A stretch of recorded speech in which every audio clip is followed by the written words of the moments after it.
America అధ్యక్షుడు Donald Trump ఏకపక్ష నిర్ణయాలకు అమెరికన్ సెనెట్ చెక్ పెట్టింది. ట్రంప్ విదేశాల్లో బల ప్రదర్శన చేస్తుంటే స్వదేశంలో మాత్రం ఊహించని ఎదురుదెబ్బ తగిలింది. వెనుజులాపై సైనిక చర్యలపై విజయం సాధించామని ట్రంప్ ప్రకటించిన కొద్ది రోజుల్లోనే అమెరికా సెనెట్ ఆయన అధికారాలకు అడ్డుకట్ట వేసింది. ప్రెసిడెంట్కు యుద్ధం చేయడానికి కాంగ్రెస్ అనుమతి తప్పనిసరిని సెనెట్ తీర్మానించింది. అధికారం చేపట్టిన నాటి నుంచి దూకుడుగా వ్యవహరిస్తున్న అమెరికా అధ్యక్షుడు డొనాల్డ్ ట్రంప్కు ఎదురుదెబ్బ తగిలింది. ఈసారి సొంత పార్టీ నేతల నుంచే అనూహ్యంగా వ్యతిరేకత ఎదురైంది. ఇప్పుడు ఈ అంశమే అమెరికా రాజకీయాల్లో ప్రధాన చర్చగా మారింది. మిడ్ టర్మ్ ఎన్నికల ముందు సొంత పార్టీ నుంచే ట్రంప్కు తిరుగుబాటు మొదలైంది. వెనిజులా వ్యవహారంలో అగ్రరాజ్యం సైనిక చర్యలపై ట్రంప్ తీసుకున్న నిర్ణయాలకు అమెరికా కాంగ్రెస్ చెక్ పెట్టింది.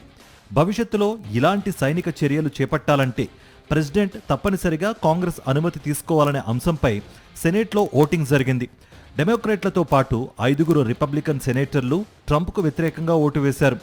దీంతో ట్రంప్ అధికారులపై అమెరికా కాంగ్రెస్ అడ్డుకట్ట వేయాలని ప్రయత్నిస్తోందన్న సందేశం స్పష్టంగా కనిపిస్తోంది. ఈ పరిణామం ట్రంప్ను తీవ్రంగా ఆగ్రహానికి గురిచేసింది. సొంత పార్టీ నేతలపైనే ఆయన సోషల్ మీడియాలో విమర్శలు చేశారు. అటు గ్రీన్లాండ్ విషయంలో కూడా ట్రంప్ వ్యాఖ్యలపై రిపబ్లికన్ల నుంచి అసంతృప్తి వ్యక్తమవుతోంది. ఇదే సమయంలో ఆరోగ్య బీమా సబ్సిడీల విషయంలో కొంతమంది రిపబ్లికన్లు డెమోక్రాట్లతో కలిసి ఓటు వేయడం ట్రంప్కు మరో రాజకీయ ఎదురుదెబ్బగా మారింది. మిడ్ టర్మ్ ఎన్నికలు దగ్గర పడుతున్న వేళ ట్రంప్ను అనుసరిస్తే రాజకీయంగా నష్టం వాటిల్లుతుందన్న భయం రిపబ్లికన్ నేతల్లో పెరుగుతున్నట్లుగా స్పష్టమవుతోంది. ఇది ట్రంప్కు వాషింగ్టన్లో మొదలైన కొత్త రాజకీయ పరీక్షగా విశ్లేషకులు అభిప్రాయపడుతున్నారు.